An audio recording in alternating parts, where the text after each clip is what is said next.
Hello everyone, बहुत बहुत स्वागत है आपका हमारे इस प्लेटफॉर्म नीट विद्यालय पर। क्लास 12 केमिस्ट्री में केमिकल काइनेटिक्स पढ़ रहे हैं हम लोग। केमिकल काइनेटिक्स में 2 लेक्चर कंप्लीट हो चुका है, जिसमें हम लोगों ने एवरेज रेट ऑफ रिएक्शन क्या होता है, उन कौन कौन से फैक्टर्स हैं जो रेट ऑफ रिएक्शन को अफेक्ट करते हैं, और रेट लॉ कैसे लिखा जाता है, लॉ ऑफ मास एक्शन क्या है, ऑर्डर ऑफ रिएक्शन क्या है, मॉलिक्युलरिटी ऑफ रिएक्शन क्या है, और साथ ही साथ स्यूडो ऑर्डर रिएक्शन भी हम लोगों ने डिटेल में पढ़ रखा है। रेट कांस्टेंट की क्या क्या कैरेक्टरिस्टिक्स होती हैं, उनका यूनिट क्या है, और उस यूनिट से कैसे ऑर्डर ऑफ रिएक्शन हम निकाल सकते हैं। बहुत सारे क्वेश्चन हमने प्रैक्टिस किए हैं, डिटेल में पढ़ रखा है। आज का लेक्चर काफी इंपॉर्टेंट होने वाला है, चाहे आप क्लास 12 के बोर्ड के लिए प्रिपरेशन कर रहे हो, चाहे आप नीट के लिए कर रहे हो। ठीक है, आज का टॉपिक हमारा इंटीग्रेटेड रेट लॉ।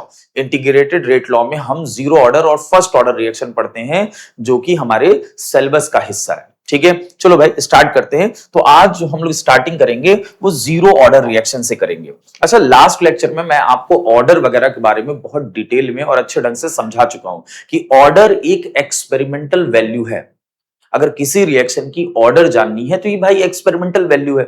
हम डायरेक्ट तो नहीं बता सकते, या तो मुझे रेट लिख करके देगा, या तो बताएगा कि हाँ भैया ये रिएक्शन सिंपल है, एलिमेंट्री है, या सिंगल स्टेप रिएक्शन है। अगर कोई कॉम्प्लेक्स रिएक्शन है, कॉम्प्लेक्स रिएक्शन का मतलब होता है जिसमें एक से ज्यादा स्टेप पाए जाते हो, यानी जिसमें हम मैकेनिज्म लिखते हैं। ठीक है, अगर ऐसी कोई रिएक्शन है तो भैया हम उनका रेट कैसे बता पाएंगे, वो तो एक्सपेरिमेंटल वैल्यू है। ठीक है, तो फिर वो उसका ऑर्डर भी एक्सपेरिमेंटल फैक्ट से ही निकल करके आने वाला है। हाँ, कुछ तरीके बन सकते हैं, जैसे रेट कांस्टेंट की यूनिट थी, या धीरे धीरे चैप्टर में जब आगे पढ़ेंगे तो कुछ मेथड सीखेंगे जिससे हम ऑर्डर ऑफ रिएक्शन पता करने वाले हैं। अच्छा, ऑर्डर का एक्चुअल मीनिंग भी मैंने आपको समझाया था। ऑर्डर का मीनिंग होता है कि किसी भी रिएक्शन का जो रेट है वो रिएक्टेंट के कंसंट्रेशन पर कितना डिपेंड करता है, रिएक्टेंट के कंसंट्रेशन के कितने टर्म्स पे डिपेंड करता है। अब जैसे जीरो ऑर्डर रिएक्शन हम पढ़ने चल रहे हैं, तो जीरो ऑर्डर नाम से ही पता चल रहा है कि रेट ऑफ रिएक्शन रिएक्टेंट के कंसंट्रेशन पर डिपेंड ही नहीं करता। यानी अगर आप कंसंट्रेशन को घटाएं, बढ़ाएं, 2 गुना करें, 4 गुना करें, 5 गुना करें, 10 गुना करें, कुछ भी कर लें, आप रिएक्टेंट के कंसंट्रेशन को बढ़ाते जाएं, घटाते जाएं, उसके रेट ऑफ रिएक्शन पर कोई फर्क नहीं पड़ने वाला है। वो कांस्टेंट का कांस्टेंट ही बना रहेगा। तो उसी के बारे में डिफिनेशन लिखा हुआ है कि हाँ भाई, कि उस रिएक्शन को हम जीरो ऑर्डर कह सकते हैं जिसमें रेट रिएक्टेंट के कंसंट्रेशन पर डिपेंड नहीं करता है, इंडिपेंडेंट होता है। ठीक है, और देखते हैं इसका इक्वेशन वगैरह निकालते हैं कैसे निकलेगा।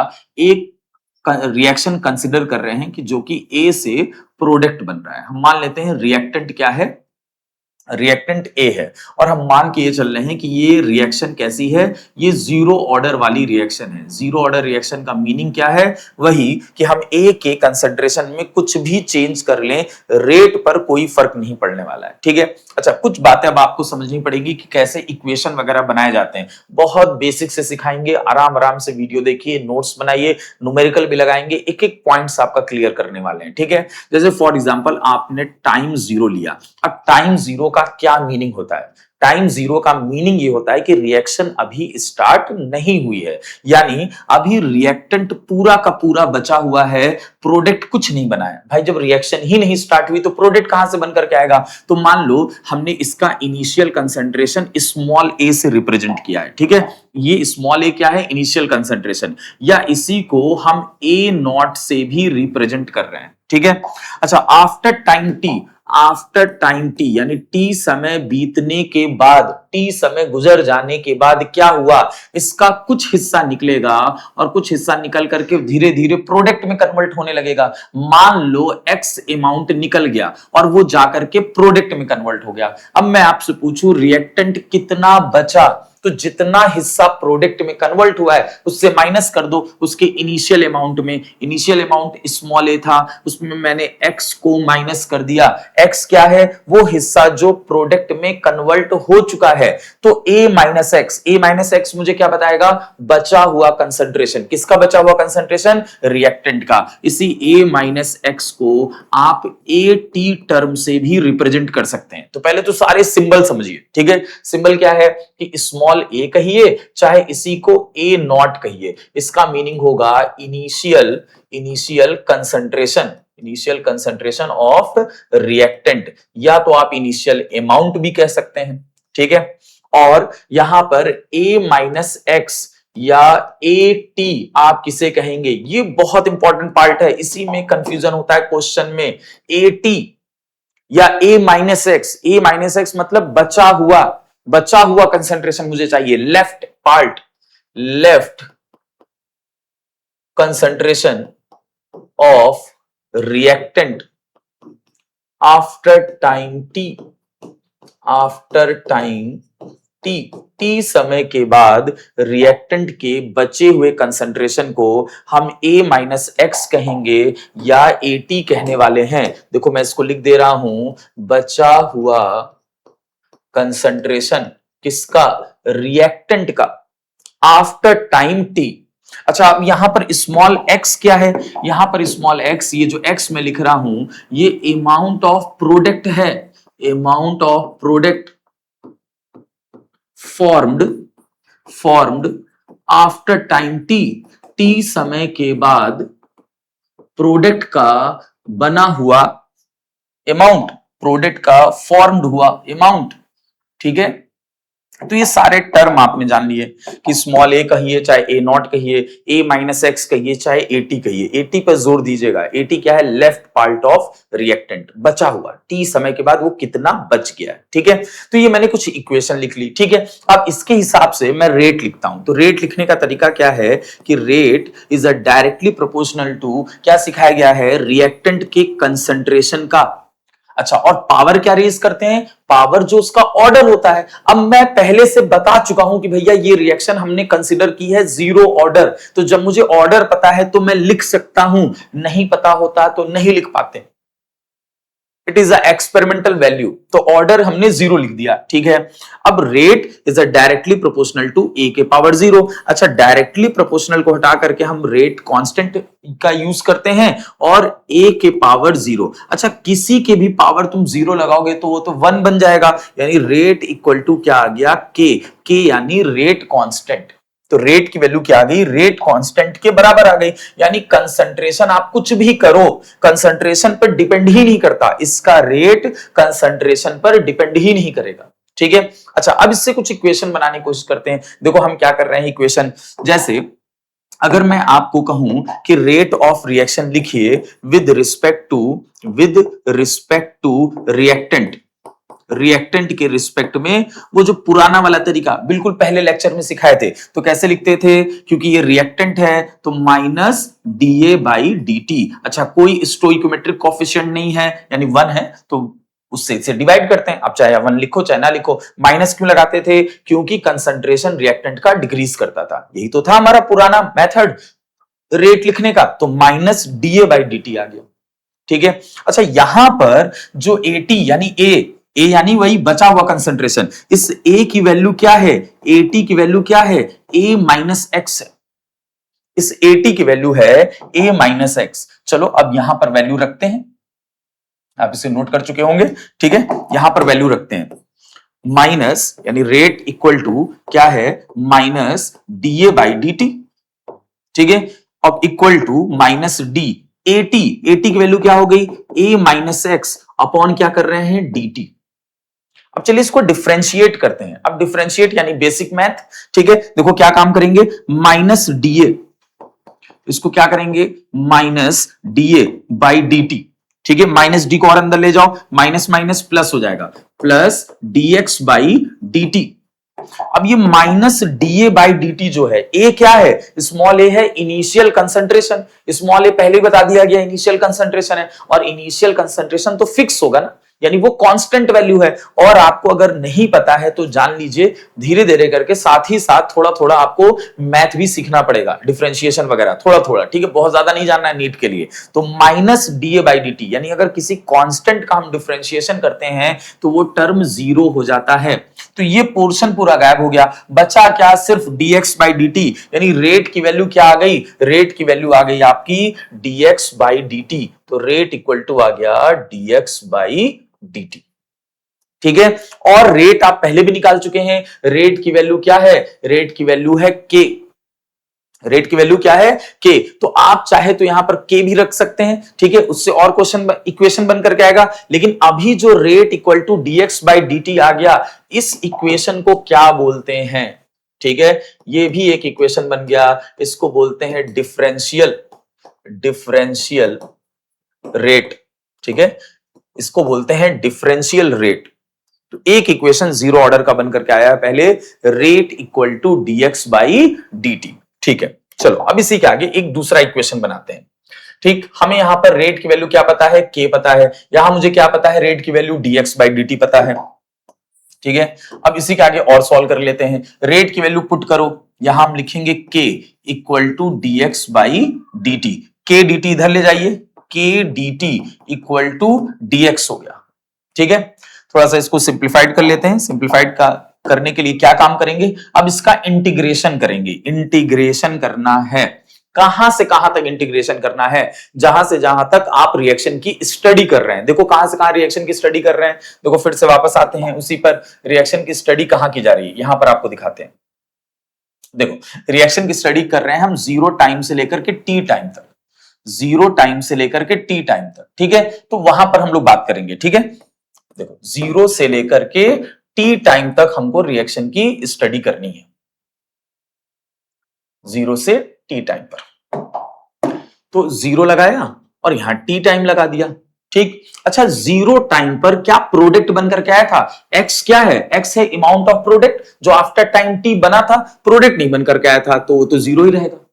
आफ्टर टाइम टी कितना प्रोडक्ट बना था, आफ्टर टाइम टी तो वो एक्स ही बना था, ठीक है। ये होता है लिमिट लगाने का तरीका। अब इसे आगे और कैसे सॉल्व करने वाले हैं, देखो जो कांस्टेंट होता है मल्टीप्लाई में, उसका इंटीग्रेशन नहीं होगा, उसको आप बाहर निकाल लेंगे जीरो से टी टाइम। देखो अभी सिंपल इंटीग्रेशन, सिंपल डिफरेंशिएशन जानना है जितना हमारे नीट के लिए जरूरी है, ठीक है। बहुत डिटेल में जाकर डिफरेंशिएशन इंटीग्रेशन में अभी बताने लग जाऊंगा तो पता चला वो टॉपिक पूरा शिफ्ट हो जाएगा। अभी हमारा काम क्या है, नीट के सिलेक्शन पे फोकस देना है, चैप्टर रेडी करने पर है। हम क्यों बहुत ज्यादा डिफरेंशिएशन इंटीग्रेशन सीखें बैठ करके, बिल्कुल सिखाया जा सकता है, मैं पूरा 2 से 3 4 5 लेक्चर इसी पे खर्च कर सकता हूं कि आपको पूरा डिटेल में ग्राफ बनाना, पूरा डिटेल में डिफरेंशिएशन, पूरा डिटेल में इंटीग्रेशन सिखाऊं, लेकिन वो हमारी नीड नहीं है। हम नीट की बेसिकली प्रिपरेशन कर रहे हैं, उसमें इतना केमिस्ट्री में डिफरेंशिएशन इंटीग्रेशन नहीं आता है, केमिकल काइनेटिक्स में वो भी सिर्फ डेरिवेशन में आ रहा है, बाकी क्वेश्चन में भी नहीं आता है, ठीक है। तो इसलिए उतना परेशान होने की जरूरत नहीं है,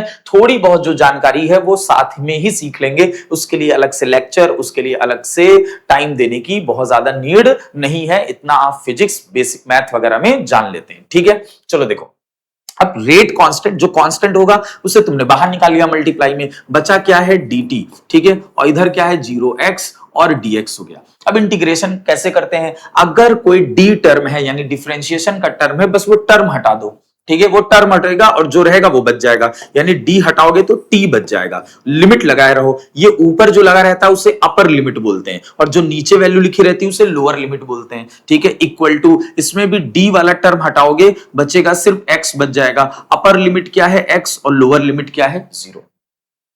अब लिमिट कैसे सॉल्व करते हैं, लिमिट सॉल्व करने का तरीका होता है अपर लिमिट माइनस लोअर लिमिट, तो के को बाहर ही रहने दो, अपर लिमिट क्या है टी, टी की जगह पर रखो तो टी ही आ जाएगा, माइनस लोअर लिमिट कितना है 0, इक्वल टू, इधर क्या हो गया, अपर लिमिट x है तो x में x रख दोगे, और लोअर लिमिट क्या है 0 माइनस 0, अपर limit minus lower limit, t minus 0 तो t आने वाला है, तो kt इक्वल टू x आ गया, यानी x इक्वल टू kt। इसी को बोलते हैं इंटीग्रेटेड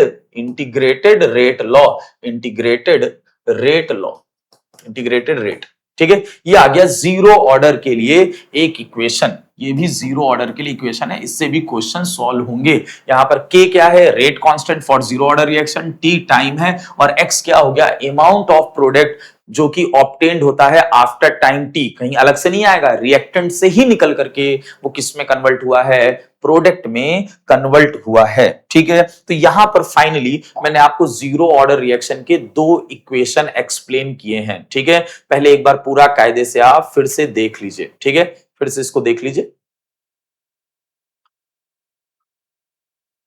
ठीक। देखो ये आपका स्टार्टिंग टाइम 0 पर इनिशियल कंसंट्रेशन क्या था, इनिशियल कंसंट्रेशन ए था, जिसको हम ए नॉट बोल रहे हैं। आफ्टर टाइम टी क्या हुआ, एक्स हिस्सा निकल करके प्रोडक्ट में कन्वर्ट हो गया, तो बचे हुए हिस्से को बोलते हैं ए टी, यानी ए में से एक्स निकला तो बचा कितना, ए माइनस एक्स, या उसी को ए टी कह दीजिए। ठीक है, ये सारे टर्म अच्छे से समझे रहिए। ठीक है, रेट इक्वल टू के और कंसंट्रेशन ऑफ रिएक्टेंट और उसका ऑर्डर पावर लगाते हैं, ऑर्डर 0 था, पावर लगा दिया, वो 0 से 1 बन गया पूरी तरीके से। रेट इक्वल टू क्या आ गया आपका, रेट कांस्टेंट के ही बराबर आ गया। अगर हम पुराने तरीके से रेट लिखें तो हमारे लिए क्या हो जाएगा, रिएक्टेंट के रिस्पेक्ट में minus d A by D t, और ए टी की वैल्यू कितनी थी, ए की वैल्यू कितनी थी, ए माइनस एक्स, हमने ए की जगह पर ए माइनस एक्स रख दिया और उसका डिफरेंशिएशन कर दिया। डिफरेंशिएशन अगर हम करेंगे तो यहां पर देखो माइनस डी को अंदर ले जाएंगे, माइनस डी ए और प्लस डी एक्स, और नीचे क्या हो गया, dt। किसी भी कांस्टेंट का डिफरेंशिएशन 0 हो जाता है, बच गया dx बाई dt, तो रेट आपका आ गया dx बाई dt। ठीक है, अब rate equal to dx by dt, इसी को हम लोग बोलते हैं डिफरेंशियल रेट लॉ। ठीक है, डिफरेंशियल रेट इक्वेशन। ठीक, और अगर हम इसी को वेरिएबल सेपरेट कर लें, रेट की जगह पर हमने k रख लिया और k रख करके हमने फिर इसको इंटीग्रेशन कर लिया, और इंटीग्रेशन करके हमारे पास क्या आ गया, एक इंटीग्रेटेड रेट इक्वेशन आ गया, और वो क्या है, x इक्वल टू के टी। तो ये दो इक्वेशन आपको याद रखना है, rate equal to d x by D t और k T equal to x. ठीक है, चलो भाई लोग, अभी क्या है कि इसमें एक और इक्वेशन बनाई जा सकती है। ठीक है, एक और इक्वेशन बनाई जा सकती है, कैसे, हमने लिखा था रेट इक्वल टू के, अभी रेट की जगह पर सीधे सीधे हम लोग लिख लेते हैं minus d A by D t equal to क्या लिख लिया हमने, के लिख लिया। ठीक है, अब हम क्या काम करने वाले हैं, dt को उधर ले जाओ तो minus d A equal to क्या हो जाएगा, के डी टी। अब हम इसका वही काम करेंगे जो पीछे किए हैं, हम इंटीग्रेशन करेंगे। इंटीग्रेशन करेंगे कहां से कहां तक, रिएक्शन की स्टडी हमने की है 0 से t टाइम तक किया है, तो 0 टाइम पर रिएक्टेंट का कंसंट्रेशन क्या था, ए नॉट था, और टी टाइम पर बचा हुआ कंसंट्रेशन किससे रिप्रेजेंट कर रहे हैं, एटी से। अब मुझे इंटीग्रेशन करना है, इंटीग्रेशन करने का क्या तरीका है, डी हट जाएगा, बाहर माइनस लगा हुआ है, अंदर बचेगा सिर्फ ए। ठीक है, और अपर लिमिट लगाएंगे ए टी और लोअर लिमिट लगा देंगे ए नॉट, तो अपर लिमिट माइनस लोअर लिमिट करना है। ठीक है, और इक्वल टू हमने के को बाहर निकाल लिया, बचा क्या, dt, dt से डी हट जाएगा तो बचेगा सिर्फ t, अपर लिमिट t है और लोअर लिमिट 0 है। अब अपर लिमिट माइनस लोअर लिमिट कर देंगे, माइनस लगे रहने दो, अपर लिमिट है 80, ठीक है, और लोअर लिमिट क्या है, A naught, 80 minus A naught, upper limit minus lower limit equal to, इधर भी कर लेंगे upper limit minus lower limit. ठीक है, माइनस का अंदर मल्टीप्लाई करेंगे तो ए नॉट प्लस में आ जाएगा, ए नॉट, और ये माइनस 80 हो जाएगा, ए नॉट माइनस 80 इक्वल टू हो गया के T. This is the equation of zero order, बहुत इंपॉर्टेंट इक्वेशन है, जीरो ऑर्डर इक्वेशन इसको बोल सकते हैं। तो हमारे पास तीन इक्वेशन आ गया, एक A naught minus A T equal to के टी, और एक हमारे पास आ गया एक्स इक्वल टू के टी, ये भी जीरो ऑर्डर का इक्वेशन है, और एक हमारे पास आ गया rate equal to d x by D t. ये तीन इक्वेशन हमारे पास है, ये डिफरेंशियल इक्वेशन हो गया, बाकी दोनों इंटीग्रेटेड इक्वेशन हो गए। ठीक है, तो पहला कॉन्सेप्ट हम लोग ने जीरो ऑर्डर के बारे में ये सीखा कि रेट ऑफ रिएक्शन उसके कंसंट्रेशन पे डिपेंड नहीं करता है, कैसे कैसे इक्वेशन ऑब्टेन करेंगे हमने डेरिवेशन जाना। ठीक है, और साथ ही साथ इसमें जितने भी टर्म इस्तेमाल हो रहे हैं वो हमारे दिमाग में बसा होना चाहिए, टर्मोलॉजी नहीं भूलनी है, नहीं तो केमिकल काइनेटिक्स की सिंपल सिंपल क्वेश्चन भी आप गलत कर जाएंगे।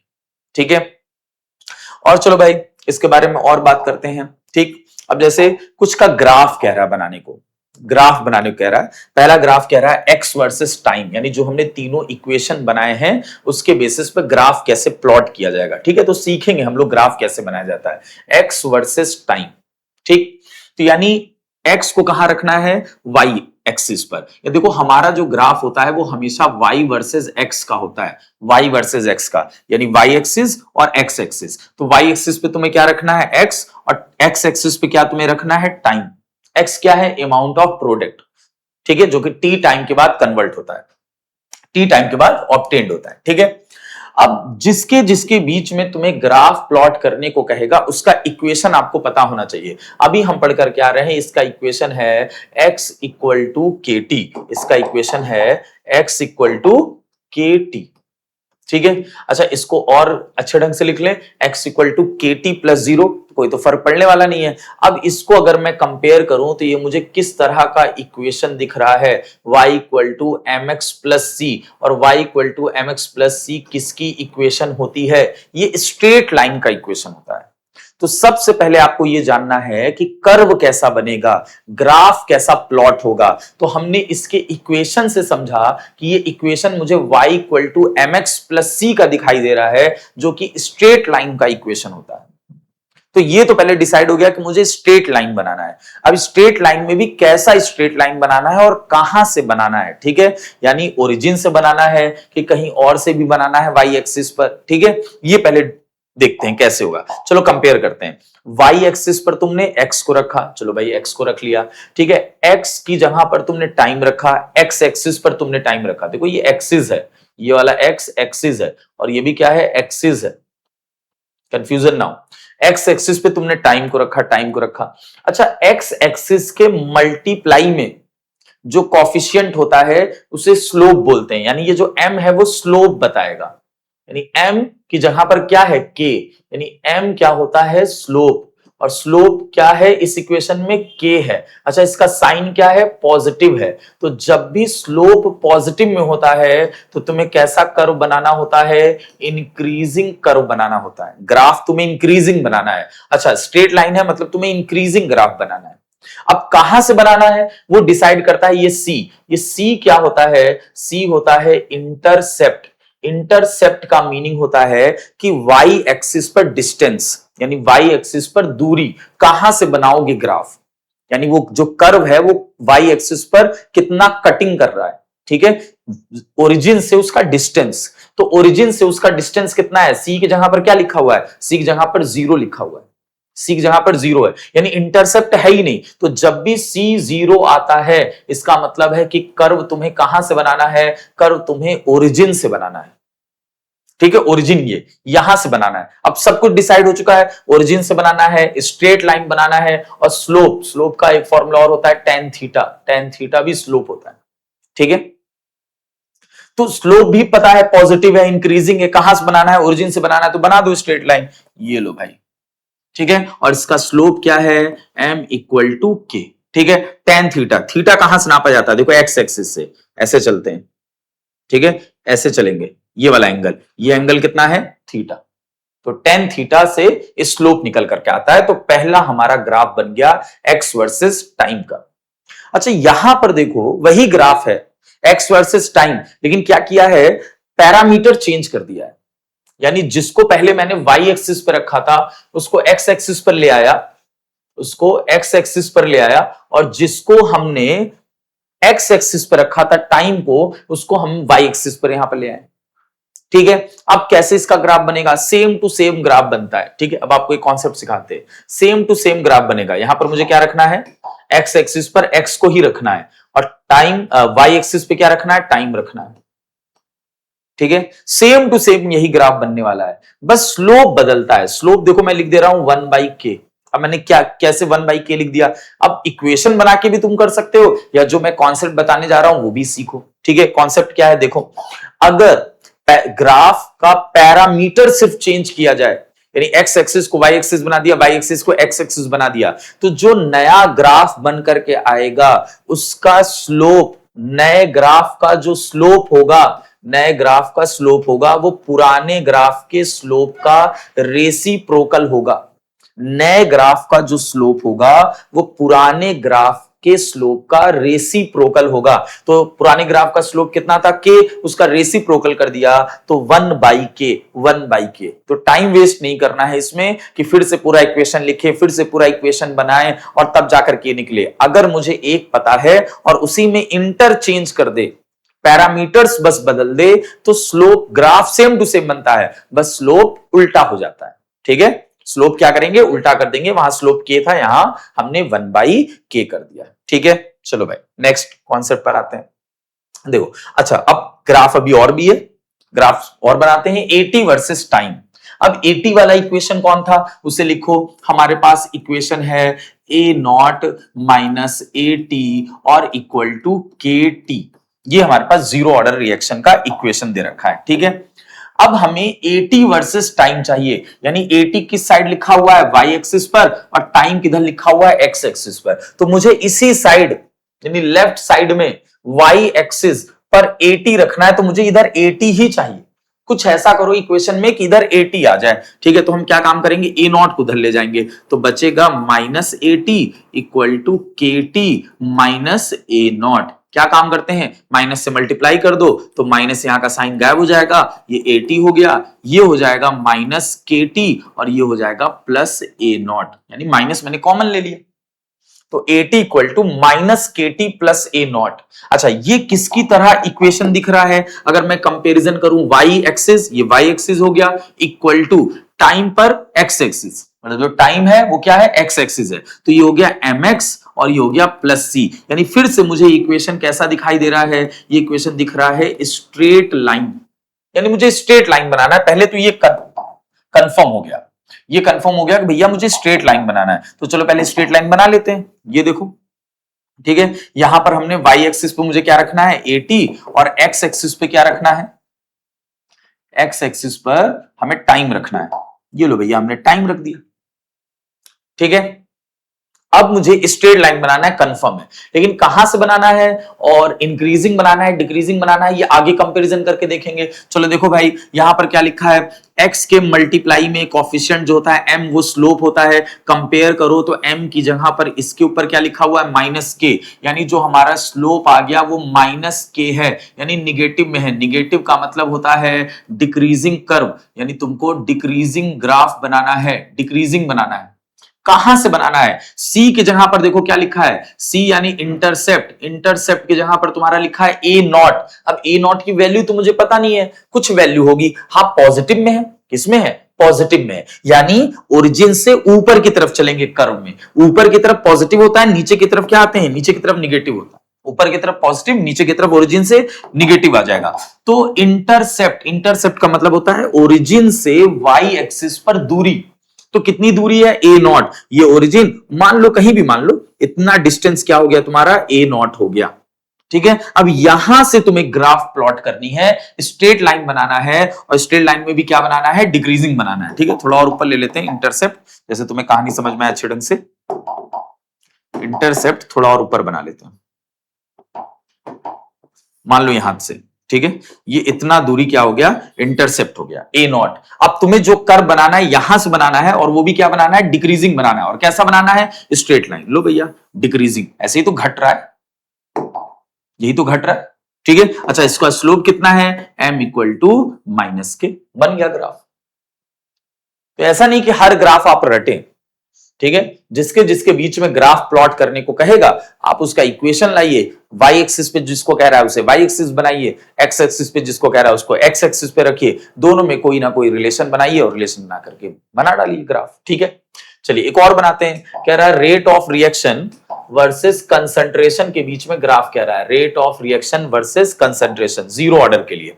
अच्छा भाई एक बात बताओ, रेट ऑफ रिएक्शन और कंसंट्रेशन में क्या रिलेशन है जीरो ऑर्डर के लिए, कि कंसंट्रेशन घटाओ बढ़ाओ कुछ भी करो, रेट पर कोई फर्क नहीं पड़ने वाला है, रेट पर कोई फर्क नहीं पड़ता है, इसका मतलब कांस्टेंट रहेगा, तो एक कांस्टेंट लाइन हमने प्लॉट कर दी, ठीक है। कंसंट्रेशन बढ़ाते जाओ घटाते जाओ, जो रेट फिक्स था वही रेट चलता जाएगा, ग्राफ में कुछ ऊपर नीचे नहीं होने वाला है, क्यों, क्योंकि उसके कंसंट्रेशन पर वो डिपेंड नहीं करता है, एक कांस्टेंट लाइन तुमको मिलने वाली है, ठीक है भाई लोग। तो ये हमने कुछ ग्राफ प्लॉट किए, कुछ इक्वेशन बनाए थे, उस इक्वेशन के हेल्प से हमने कुछ यहां पर ग्राफ प्लॉट किया, ठीक है।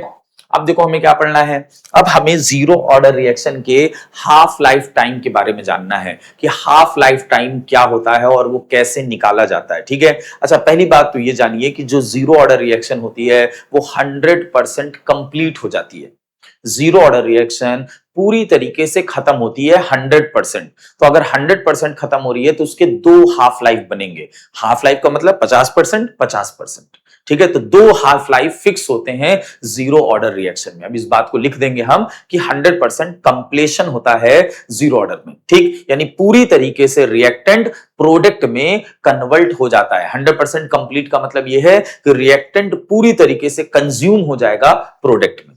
अब अब हाफ लाइफ का क्या मीनिंग है, डेफिनेशन ध्यान से सुनिएगा, लिखा तो हुआ है, ठीक है। देखो, एक ऐसा टाइम जिस पर रिएक्टेंट का कंसंट्रेशन अपने इनिशियल अमाउंट का हाफ बचे, रिएक्टेंट का कंसंट्रेशन अपने इनिशियल अमाउंट का हाफ बच जाए, ये जो टर्म मैं बोल रहा हूं, ठीक है, कहीं पे कैसा भी लैंग्वेज लिखा हो उससे कोई मुझे मतलब नहीं, हमें बस ऐसा लैंग्वेज चाहिए जिससे मेरा क्वेश्चन लग सके, जिसमें कोई गलती ना हो सके। तो जैसे मैं सिखा रहा हूं आपको, वो दिमाग में आपको बैठाना है। हाफ लाइफ का मीनिंग है जीरो ऑर्डर के लिए एक ऐसा टाइम जिस पर रिएक्टेंट का अमाउंट अपने इनिशियल अमाउंट का हाफ बचे। देखो यहां पर एक लैंग्वेज, क्योंकि भैया जनरली हम लोग इंग्लिश में ही तो पेपर देने वाले हैं, मतलब लैंग्वेज जनरली इंग्लिश में लिख करके आता है क्वेश्चन का, तो ये रिड्यूस टू, जहां पर भी लिखा रहेगा रिएक्टेंट इज रिड्यूस टू, देखो रिड्यूस टू क्या लिखा है, रिड्यूस टू हाफ, ये पकड़ लो, रिड्यूस टू हाफ, इसका मतलब ये तुम्हें बचा हुआ कंसंट्रेशन दे रहा है। देखो दैट इज करके मैंने लिख दिया है, left quantity half of its initial value, इसीलिए साफ साफ लिखा है। भले आप लोग हंस लो, लेकिन कोई दिक्कत नहीं है, मेरा काम है सिखाना आपको, साफ साफ बचा हुआ हो जाए, ये कर ले वो कर ले, कन्वर्ट हो गया, कितना कन्वर्ट हुआ मुझे कोई लेना देना नहीं, क्योंकि मेरी जो इक्वेशन बनी है एक ए नॉट की है, एक एटी की है। A not initial amount, eighty का मतलब बचा हुआ, तो सारा फोकस बचे हुए पे करो, कितना अमाउंट बचा है। चलो इसके बेस पे इक्वेशन बनाते हैं फटाफट हाफ लाइफ टाइम के लिए, ठीक है। देखिए अब हाफ लाइफ टाइम है, इसको टी हाफ से या टी 50% से रिप्रेजेंट करते हैं, इसका मतलब है कि 50% बचा हुआ है, ठीक है। तो चलो इनिशियल अमाउंट हमने क्या लिया, ए नॉट, इनिशियल अमाउंट हमारा ए नॉट है, इनिशियल अमाउंट या इनिशियल कंसंट्रेशन जो भी कह लो, वो हमारा कितना है, ए नॉट। क्या कह रहा है, आफ्टर हाफ लाइफ टाइम के बाद क्या होने वाला है, जो रिएक्टेंट का अमाउंट होगा 80, वो कितना हो जाएगा, कितना बचेगा, इनिशियल अमाउंट का half, initial amount A not है, उसका हाफ यानी 1/2। जैसे मैं डिफिनेशन बोल रहा हूं वैसे लिख लीजिए, रिएक्टेंट का कंसंट्रेशन 80 मतलब बचा हुआ कंसंट्रेशन, कितना बचेगा, इनिशियल अमाउंट का हाफ, ए नॉट इंटू 1/2, ठीक है। मुझे मिल गया ए नॉट और 80, बस फटाफट जीरो ऑर्डर के इक्वेशन में आइए और जीरो ऑर्डर के इक्वेशन में ये वैल्यू रख करके सॉल्व कर लीजिए। हमारे पास जीरो ऑर्डर का इक्वेशन क्या है, A naught minus 80 equal to के टी, ठीक है। ए नॉट तो ए नॉट ही रहेगा, और 80 की जगह मुझे लिखना है A naught by 2 equal to के टी।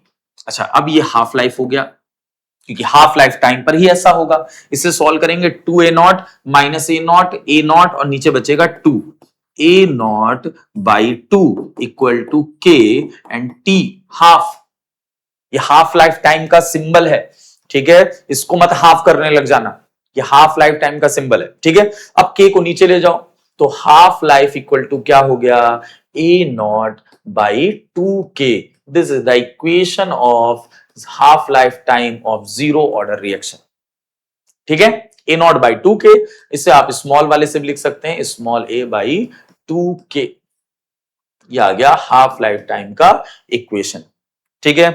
कोई दिक्कत, चलो भाई लो, अब क्या काम करना है, जब मुझे हाफ लाइफ टाइम का इक्वेशन मिल चुका है तो मैं इसके बेसिस पर ग्राफ भी बना सकता हूं, यानी ग्राफ भी आ सकता है। क्या ग्राफ आएगा, जैसे तुमसे ग्राफ पूछ लेगा, ग्राफ कहेगा कि आप half life versus initial concentration का ग्राफ बनाइए। तो हाफ लाइफ यानी कहां मुझे प्लॉट करना है, वाई एक्सिस पर हाफ लाइफ को प्लॉट करना है, और एक्स एक्सिस पर किसको प्लॉट करना है, इनिशियल कंसंट्रेशन को। अभी आपको 2-3 ग्राफ सिखाया, उससे आपको आइडिया लगा होगा कि हमें करना क्या है। हमें करना इतना है कि जिसके बीच में कहे वो वाला इक्वेशन लिख लो, half life equal to A by 2k। अब इसको थोड़ा और अच्छे ढंग से लिखता हूं, ए बाई 2k था ना, ए बाई 2k, लो भाई ऐसे हमने लिख लिया। अब ये इक्वेशन मुझे किस तरह दिख रहा है, मैं अगर कंपेयर करूं y equal to M X plus C से, y equal to M X plus C से प्लस 0, इसको और अच्छे ढंग से लिख दूं जैसे आपको कोई कंफ्यूजन ना रहे, 1/2 के पहले लिख लो और इंटू ए कर दो। अब कंपैरिजन कराओ, y एक्सिस पर हाफ लाइफ है, एक्स एक्सिस पर इनिशियल कंसंट्रेशन है, ठीक है।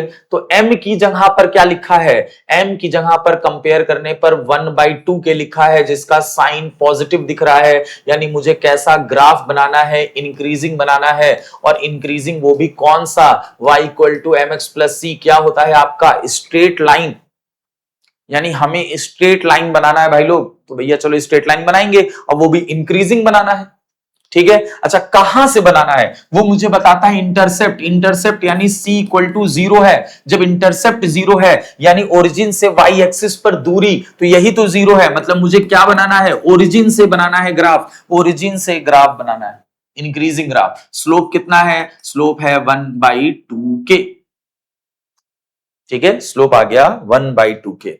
तो ये हो गया आपका हाफ लाइफ का फॉर्मूला और हाफ लाइफ के बेसिस पर ग्राफ, ठीक है।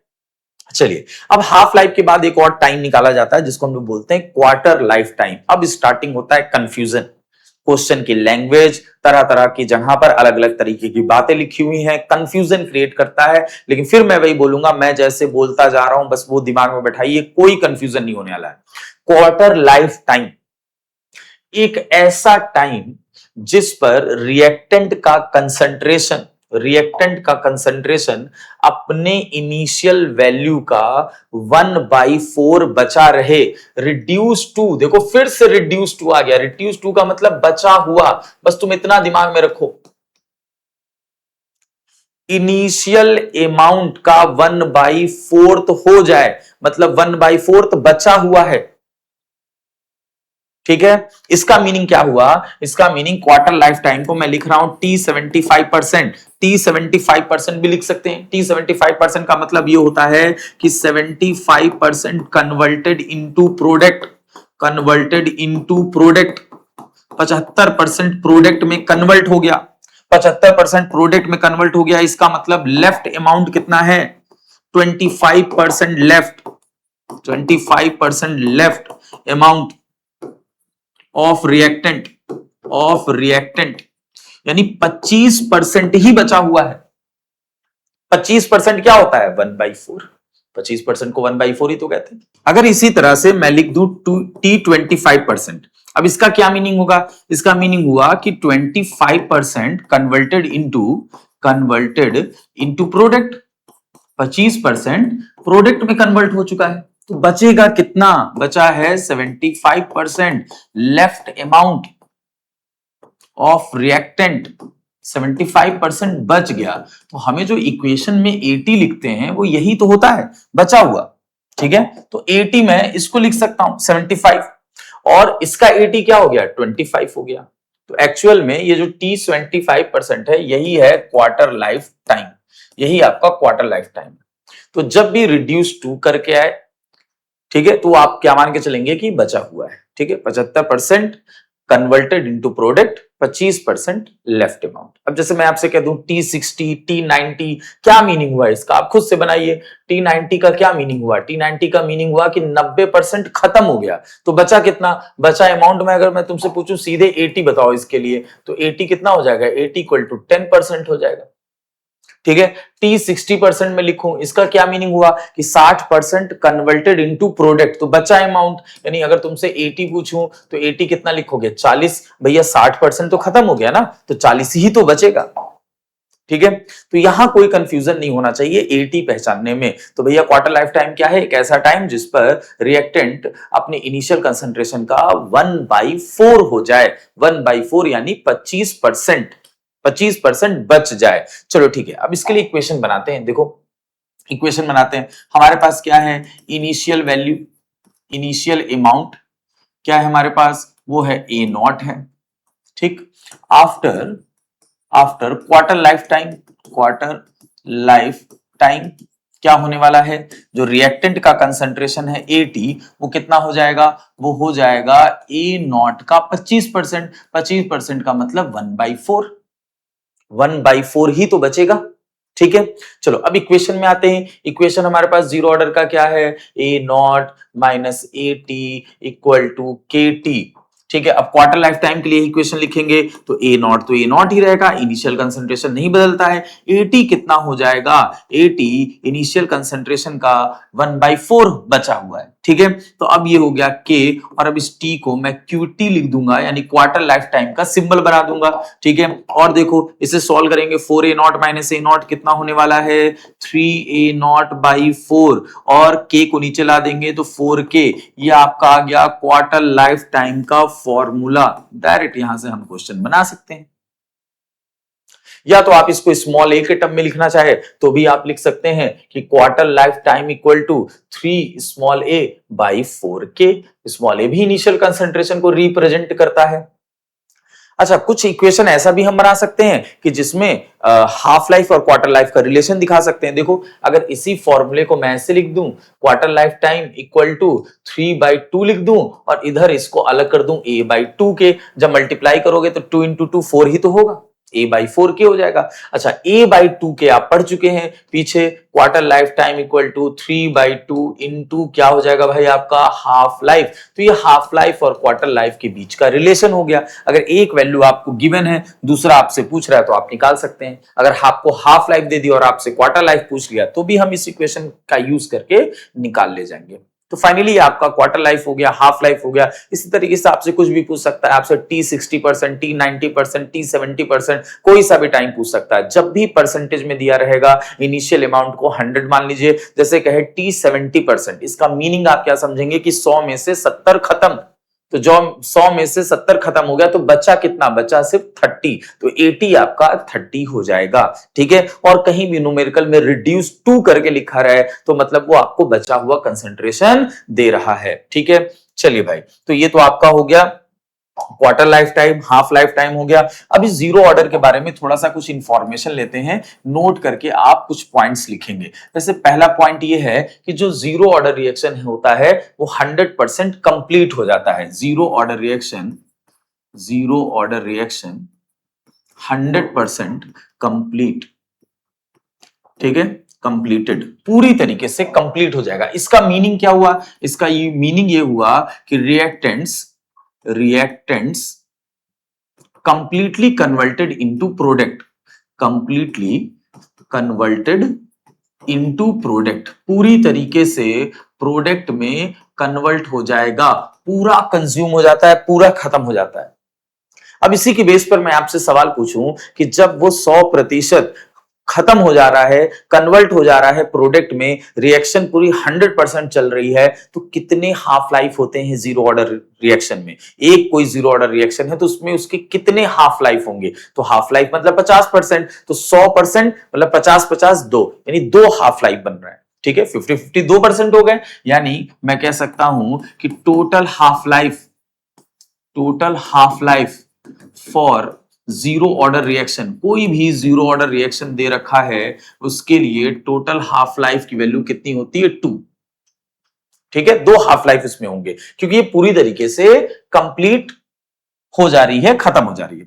अच्छा, ये एक ऐसा रिएक्शन है जिसमें रेट ऑफ रिएक्शन की जो यूनिट है, ठीक है, unit of rate of reaction और रेट कांस्टेंट की यूनिट आपस में बराबर होती है। यही इकलौता एक ऐसा ऑर्डर रिएक्शन है, unit of rate equal to unit of rate constant. इसी रिएक्शन के लिए दोनों यूनिट आपस में बराबर होती है। देखो, के की यूनिट हम निकाल सकते हैं, पीछे पढ़ चुके हैं, यानी लास्ट लेक्चर में mole upon litre 1 minus n second inverse, ये इसका जनरल फॉर्मूला होता है यूनिट का, रेट कांस्टेंट का। तो अब आप क्या काम करेंगे, एन की जगह पर 0 रख देंगे, रख करके देखो क्या आएगा, k equal to mole upon litre और 1 माइनस एन यानी 1 ही हो गया, और आपका क्या हो गया, सेकंड इनवर्स। ये आ गया रेट कांस्टेंट की unit for zero order reaction. और आपने स्टार्टिंग में ही रेट का जो फॉर्मूला बनाया जीरो ऑर्डर के लिए, रेट इक्वल टू के लिखा ना सीधे सीधे, क्योंकि वो उसके कंसंट्रेशन पे तो डिपेंड ही नहीं करता, उसके कंसंट्रेशन पर डिपेंड नहीं करता है। तो भैया हमने सीधे सीधे क्या लिखा, रेट इक्वल टू के। ठीक, तो यानी जो के की यूनिट होगी वही किसकी यूनिट होने वाली है, रेट की यूनिट होने वाली है। वैसे भी रेट की यूनिट आपको पढ़ाया जा चुका है, change in concentration divided by time. Concentration की यूनिट होती है मोल पर लीटर डिवाइडेड बाय टाइम, यानी ऊपर जाएगा सेकंड इनवर्स। तो रेट की भी वही यूनिट आ रही है जो रेट कांस्टेंट की यूनिट आ रही है। यही इकलौता एक ऐसा रिएक्शन है जीरो ऑर्डर रिएक्शन। ठीक है। तो ये कुछ खास बातें मैंने आपको जीरो ऑर्डर रिएक्शन के रिलेटेड आपको बताई हैं। ठीक है, चलिए भाई अभी हम लोग क्या काम करने वाले हैं, जीरो ऑर्डर रिएक्शन का कुछ एग्जाम्पल देखते हैं। ठीक है, अब जीरो ऑर्डर रिएक्शन का एग्जाम्पल क्या है, पहला मैं एक पॉइंट लिख रहा हूं कि photochemical reactions, photochemical reactions, chemical reactions are zero order reaction. ये जीरो ऑर्डर की होती है जितने भी फोटोकेमिकल रिएक्शन होता है जनरली। ठीक है, सभी नहीं, हो सकता कुछ ना भी होती हो। ठीक है, अब फोटोकेमिकल रिएक्शन क्या होता है वो जानिए। फोटोकेमिकल रिएक्शन का मतलब होता है इन द प्रेजेंस ऑफ ऐसी रिएक्शन जो कि in the presence of sunlight, जो कि सनलाइट के प्रेजेंस में होती है। सनलाइट की जगह पर आपको और क्या लिखा मिल सकता है, सनलाइट की जगह पर आपको एच न्यू लिखा मिल सकता है या यूवी लिखा मिल सकता है, यूवी यानी अल्ट्रावायलेट। एच न्यू क्या होता है, एच न्यू होता है एनर्जी, एनर्जी का formula E equal to h nu, किसी लाइट के फोटोन की एनर्जी होती है। यहां पर एच क्या होता है, एच होता है आपका प्लांक्स कांस्टेंट, प्लांक्स कांस्टेंट, और प्लांक्स कांस्टेंट की वैल्यू होती है 6.6 इंटू 10⁻⁻34 जूल सेकेंड। और न्यू क्या होता है, न्यू आपका होता है फ्रीक्वेंसी। ठीक है, एटॉमिक स्ट्रक्चर पढ़ेंगे उसमें सब डिटेल में जानेंगे। अच्छा, तो ऐसी रिएक्शन जो लाइट के प्रेजेंस में हो रही होती है वो जनरली जीरो ऑर्डर होती है। तो एक एग्जांपल लेते हैं और उसके पीछे रीजन जानने की कोशिश करते हैं कि आखिर ऐसा क्या हुआ कि भैया वो जीरो ऑर्डर हुआ। ठीक है, तो हमारे पास एक इक्वेशन है, बहुत फेमस इक्वेशन है, H2 gas plus Cl2 gas और सनलाइट के प्रेजेंस में होता है और ये तुम्हारा 2HCl गैस बन जाता है। जनरली ये रिएक्शन पानी के ऊपर कराई जाती है। ठीक है, अब ये जीरो ऑर्डर रिएक्शन है। तो जीरो ऑर्डर रिएक्शन क्यों है, जीरो ऑर्डर का मीनिंग दिमाग में बैठाए रखो। क्या मीनिंग है कि रेट रिएक्टेंट के कंसंट्रेशन पर डिपेंड करेगा ही नहीं। रेट जो है वो रिएक्टेंट के कंसंट्रेशन पर डिपेंड नहीं करता, चाहे तुम हाइड्रोजन क्लोरीन कितना भी ले लो, कितना भी अमाउंट में ले लो, इसके रेट पर कोई फर्क नहीं पड़ने वाला। इसीलिए तो है ये जीरो ऑर्डर। तो क्यों नहीं पड़ रहा है, थोड़ा सा इसका रीजन जानने की कोशिश करते हैं। ठीक है, देखो कैसे, बात को समझो। देखो भाई, इस रिएक्शन के पीछे हो क्या रहा है एक्चुअल में, जब सनलाइट पड़ता है, थोड़ा सा आपको मैकेनिज्म समझाता हूं। जैसे ये क्लोरीन गैस है, अब इसके ऊपर क्या हुआ, इसके ऊपर सनलाइट पड़ रहा है, एच न्यू यानी एनर्जी, फोटोन, फोटोन इस पे जाके टकरा रही है। तो जब टकराता है तो इसके बॉन्ड को तोड़ देता है और तोड़ करके इसको रेडिकल बनाता है। रेडिकल कैसे बना रहा है, देखो ये एक इलेक्ट्रॉन है और ये एक इलेक्ट्रॉन है, तो एक इलेक्ट्रॉन इसके पास चला जाएगा और एक इलेक्ट्रॉन इसके पास चला जाएगा। ठीक है, तो इस तरीके से क्लोरीन के रेडिकल्स बनना स्टार्ट हो जाते हैं। ये क्लोरीन के क्या हो रहे हैं, रेडिकल्स बन रहे हैं। ठीक है, अब यही रेडिकल रिएक्शन में पार्टिसिपेट करते हैं। इसी तरीके से हाइड्रोजन के भी रेडिकल बने, कंबाइन हुए और HCl गैस बना लिए। ठीक है, तो ये जो रिएक्शन है वो डिपेंड कर रही है ये इस रेडिकल्स पर, यानी रेडिकल्स जो बनते जा रहे हैं। रेडिकल्स क्यों बन रहे हैं, रेडिकल्स इसलिए बन रहे हैं कि जो इस पर लाइट टकरा रही है। तो रेडिकल्स का बनना लाइट की इंटेंसिटी पर डिपेंड करता है कि लाइट की इंटेंसिटी कितनी है। जितनी ज्यादा इंटेंस लाइट होगी उतने ज्यादा नंबर में वो रेडिकल प्रोड्यूस करेगी। अब डिपेंड करता है कि हम कितनी इंटेंसिटी वाली लाइट उस पर गिरा रहे हैं। अब ऐसा तो नहीं कि हर बार इंटेंसिटी बदलती होगी। ठीक है, अब एक इंटेंसिटी की लाइट हमने फिक्स कर रखी है, वही उसके ऊपर जाकर के टकरा रही होगी। अब उस लाइट की अपनी कैपेसिटी होगी कि वो कितने देर में कितना रेडिकल प्रोड्यूस करके दे रहा है आपको। जैसे लाइट एक सेकंड में 10 रेडिकल प्रोड्यूस कर रहा है, सपोज दैट, यानी वो जो लाइट जाके टकरा रही है वो एक सेकंड में 10 रेडिकल प्रोड्यूस करके दे रहा है।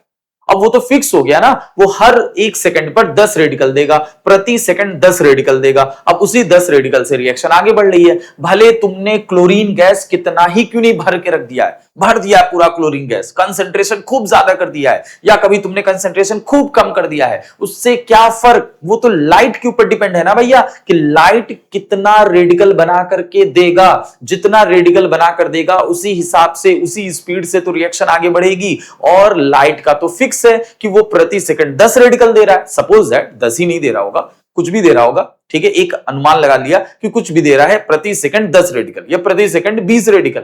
वो तो लाइट की इंटेंसिटी पर डिपेंड कर रही है। तुमने कितना भी भर रखा है क्लोरीन, उससे मुझे क्या मतलब जब वो हर एक सेकंड में 10 रेडिकल ही देने वाला है। यानी तो रेट तो फिक्स हो गया, उसी हिसाब से रिएक्शन आगे बढ़ते जाएगा। उससे क्लोरीन और हाइड्रोजन के कंसंट्रेशन से कोई लेना देना नहीं है कि तुमने कितना क्लोरीन लिया है, तुमने कितना हाइड्रोजन लिया है। ये तो डिपेंड कर रहा है लाइट के ऊपर। ये लाइट की इंटेंसिटी कितनी है, लाइट का पावर कितना है कि वो कितना रेडिकल प्रोड्यूस करेगा, उसी के हिसाब से रिएक्शन होगी। जैसे फॉर एग्जांपल मैं आपको समझाता हूं, जैसे एक फैक्ट्री है, एक कारखाना है जो कुछ मोटर पार्ट्स बनाता है, वहां पर एक मशीन लगाई गई है। उस मशीन की क्षमता, उस मशीन की इफिशियंसी ये है कि वो 1 घंटे में 100 मोटर पार्ट्स बनाकर देगा। 100 मोटर पार्ट्स बनाकर देगा 1 घंटे में 100। पूरे कारखाने में भर दो तुम सामान, उसका रॉ मटेरियल मोटर पार्ट्स बनाने का, तो क्या उससे वो ज्यादा ज्यादा बनाने लग जाएगा? नहीं, उसका अपना फिक्स है कि वो 1 घंटे में 100 बनाता है। उसकी इफिशियंसी ही इतनी है कि वो 100 से ज्यादा बना ही नहीं सकता। तो तुम भर दो रॉ मटेरियल, और ले आओ और ले आओ, पूरा फैक्ट्री भर दो सामान से, लेकिन क्या वो 100 से 101 पे जाएगा, 110 पे जाएगा? नहीं जाएगा। प्रति घंटे 100 ही बना के देगा, यानी उसका रेट फिक्स है, भले तुम अमाउंट कितना ही क्यों ना बढ़ाते जा रहे हो। सेम यही चीज है, क्लोरीन हाइड्रोजन गैस भरते जा रहे हो, भरते जा रहे हो, उससे क्या ही फर्क, जब लाइट की अपनी क्षमता है कि वो 1 सेकंड में इतना ही बना देगा। ठीक है, इसीलिए इनका रेट किसी भी कंसंट्रेशन पे डिपेंड नहीं करता है। चाहे हाइड्रोजन गैस ले लो, चाहे Cl2 गैस ले लो, बढ़ाते रहो घटाते रहो, डिपेंड ही नहीं करेगा। देखो पावर मैंने 0 लगा रखा है क्योंकि ये तो लाइट पे डिपेंड कर रहा है। ठीक है, तो आई होप आपको इसका रीजन थोड़ा समझ में आया होगा। रीजन से इतना मैटर भी नहीं करता, लेकिन इसलिए बता देते हैं कि थोड़ा माइंड एक्सेप्ट करने लग जाए कि हाँ भैया आखिर में 0 ऑर्डर क्यों आ रहा है, थोड़ा सा फील आने लग जाए। जब फीलिंग आएगी तो चीजें और अच्छे ढंग से समझ में आएगी। ठीक है, अच्छा भाई, ये जो चीज है ये आपको याद भी होना चाहिए कि हाँ भैया ये एग्जाम्पल है जो कि 0 ऑर्डर रिएक्शन के होते हैं। चलो 1-2 एग्जाम्पल और लिख दे रहे हैं। जैसे फॉर एग्जाम्पल अमोनिया गैस है। अमोनिया गैस को अगर तुम प्लेटिनम के सरफेस पे रख दो, अमोनिया गैस को प्लेटिनम के सरफेस पे रख दो, ठीक है, प्लेटिनम कैटलिस्ट का काम करेगा, तो वहां पर ये डिकम्पोज होने लगता है नाइट्रोजन गैस और हाइड्रोजन गैस में। अच्छा, इन कंसंट्रेशन ज्यादा अमाउंट में होता है तो इसलिए इसके कंसंट्रेशन से, इसके रेट से कोई लेना देना नहीं है। ठीक है, और प्लेटिनम का सरफेस है, उस पर एड्सॉर्ब होगा ammonia gas. Ammonia gas adsorb एक टर्म होता है, जैसे मान लो ये प्लेटिनम का सरफेस है, इस पर अमोनिया गैस जाकर के एड्सॉर्ब हो गया है।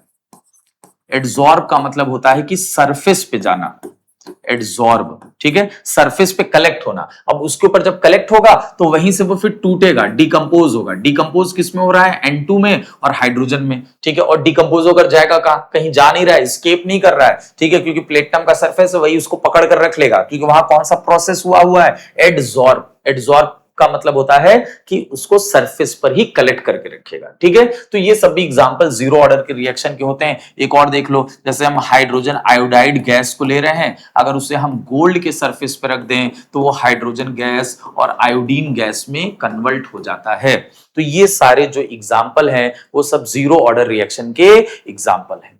ठीक है, चलो भाई, अब आते हैं इसके लास्ट पार्ट, यानी इसके न्यूमेरिकल पर। ठीक है, न्यूमेरिकल लगाते हैं फटाफट और 0 ऑर्डर रिएक्शन को खत्म करते हैं। 0 ऑर्डर रिएक्शन से न्यूमेरिकल बहुत ज्यादा नहीं बनते हैं, कम ही बनते हैं, सिंपल बनते हैं, आप आराम से कर ले जाएंगे अगर बस आप टर्म सिंबल उसका पहचानते हो कि भैया ये क्या है, ये क्या है। ठीक है, मेन जो क्वेश्चंस बनेगा वो जब हम लोग फर्स्ट ऑर्डर रिएक्शन पढ़ेंगे। फर्स्ट ऑर्डर रिएक्शन बहुत डिटेल में पढ़ना है। ठीक है, उसमें भी बहुत सारी बातें निकल करके आएंगी, तो हो सकता है फर्स्ट ऑर्डर रिएक्शन वाला जो वीडियो, जो लेक्चर होगा बड़ा होगा, लेकिन पेशेंस के साथ देखिएगा, एक एक स्टेप क्लियर करेंगे विद न्यूमेरिकल। ठीक है, चलो पहले इसका न्यूमेरिकल लगाते हैं।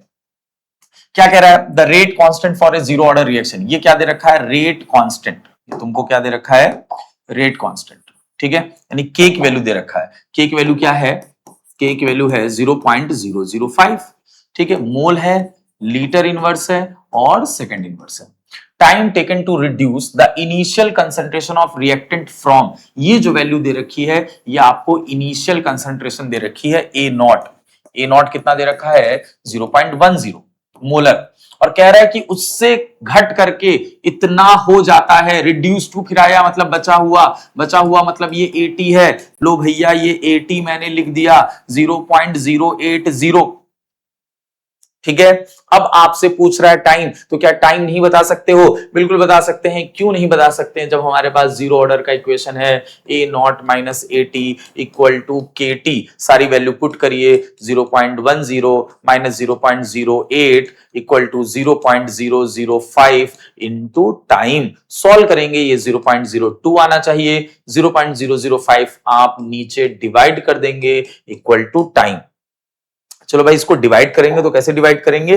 देखो, ऊपर जो पॉइंट है 0.02 है, नीचे पॉइंट है 0.05, ठीक है। तो इसको सॉल्व करेंगे तो ये हो जाएगा 2 इंटू 10⁻², लिख लो। इस तरह पावर लगा करने में थोड़ा इजी हो जाता है। नीचे 3 है, देखो 1 2 3, 1 2 3 10⁻⁵ होगा, ऊपर जाएगा +3 हो जाएगा और नीचे बचेगा 5। अब इसे सॉल्व करेंगे, टाइम इक्वल टू ये बचेगा 10, 2 इंटू 10 20 और नीचे आ गया 5। इसे सॉल्व करेंगे तो क्या आ जाएगा तुम्हारा 4 सेकंड, बी वाला ऑप्शन, ठीक है। 4 सेकंड यानी बी ऑप्शन। चलो भाई और देखते हैं, और कोई क्वेश्चन है? हाँ भाई, एक क्वेश्चन है, इसको सॉल्व करते हैं। क्या कह रहा है? कह रहे एक जीरो ऑर्डर रिएक्शन है जो कि 50% कंप्लीट होने में 20 मिनट लेता है। 50% आते ही समझ जाओ कि हाफ लाइफ दे रखा है। और हाफ लाइफ क्यों दे रखा है? के निकालने के लिए दिया होगा, के की वैल्यू नहीं दे रखी है, तुरंत हाफ लाइफ से के निकाल लो। हाफ लाइफ का फॉर्मूला होता है a/2k, तो हाफ लाइफ हो गया 20 और ए क्या लेंगे? ए यानी इनिशियल कंसंट्रेशन। अब आइए रुकिए, यहां पर कह रहा है परसेंटेज में दे रखा है, कह रहा है 90% कंप्लीट हो जाए। T90 का मतलब है 90% कंप्लीटेड, ठीक है। 90% कंप्लीट हो गया, तो 90% कंप्लीट हो गया तो बचा कितना? बचा मतलब 10%। तो जब भी परसेंटेज में आया करे तो क्वेश्चन सॉल्व करने का एक सिंपल तरीका आपको बता रहे हैं कि इनिशियल कंसंट्रेशन 100 मान लो, 90% कंप्लीट हो गया, बचा 10 यानी 80 आपका हो गया 10। तो ए नॉट यानी स्मॉल ए इनिशियल कंसंट्रेशन दे रखा है, आप रख लीजिए 100 डिवाइडेड बाई 2k, तो k की वैल्यू कितनी हो जाएगी? 100 डिवाइडेड बाई 40। इसको ऐसे पढ़े रहने दो, 100 डिवाइडेड बाई 40, ठीक है। अब मेरे पास जीरो ऑर्डर इक्वेशन है, A naught minus A T equal to के टी। आपको 90% वाला निकालना है, ठीक है। तो 90% वाला निकालना है, तो चलो भैया रखते हैं। ए नॉट है 100, ए टी है 10, k की वैल्यू है 100/40 और T90 निकालना है। सॉल्व करो, 100 और 10 90 हो गया, 40 उधर ले जाओ, 90 इंटू 40 इक्वल टू 100, T90%, ठीक है। 2 जीरो से ये 2 जीरो कैंसिल हो गया, कितना आ गया? 36 मिनट। तो 90% वाला जो टाइम है वो कितना आ रहा है? 36 मिनट आ रहा है। तो लो भाई, ये फाइनली आपका जीरो ऑर्डर रिएक्शन यहां पर समाप्त होता है। हमने पूरा कायदे से इक्वेशन बनाया है, चाहे वो डिफरेंशियल रेट इक्वेशन हो, चाहे इंटीग्रेटेड रेट इक्वेशन हो, dx by dt equal to rate और x इक्वल टू के टी और a naught minus A T equal to के टी, ठीक है। ये हमारा पूरा इक्वेशन हो गया। हाफ लाइफ का फॉर्मूला a/2k, क्वार्टर लाइफ का फॉर्मूला आपको क्या याद रखना है? 3a/4k, ठीक है। ये कुछ इक्वेशन फॉर्मूले आपको याद रखना है। ग्राफ बनाना सीखा है हमने कायदे से कि कैसे वाई एक्सिस पे रखते हैं, कैसे एक्स एक्सिस पे रखते हैं, ठीक है। तो अगले लेक्चर के लिए प्रिपेयर रहिएगा फर्स्ट ऑर्डर के लिए, लेकिन उससे पहले जीरो ऑर्डर कायदे से तैयार कर डालिए। जो क्लास 12th में है डेरिवेशन प्रैक्टिस करेंगे, ठीक। जो लोग 1 ईयर प्रोग्राम में है वो लोग साथ में 2 चैप्टर भी पैरेलल चला सकते हैं, जैसे फिजिकल केमिस्ट्री पढ़ रहे हैं, केमिकल काइनेटिक्स, साथ में आप ऑर्गेनिक का कोई एक चैप्टर उठा लीजिए, वो भी साथ में पढ़ते चलिए। हमारे साथ बने रहिए नीट विद्यालय के साथ में और अपनी तैयारी को आगे बढ़ाइए। धन्यवाद।